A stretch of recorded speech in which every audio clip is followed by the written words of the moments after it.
କେତେ ଖଣ୍ଡିଆ ଖାବଡ଼ା ହୋଇ ମଣିଷ ହୋଇଛି ମୁଁ, ଅଥଚ ଲୋକେ କହୁଛନ୍ତି ଅମଣିଷ।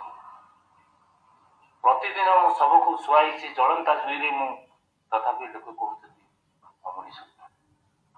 କେତେ ବ୍ୟଥାର ଜହର ପିଇଛି ନିତେ, ତଥାପି ମରିନି ମୁଁ, ତେବେ ବି ଲୋକେ କହୁଛନ୍ତି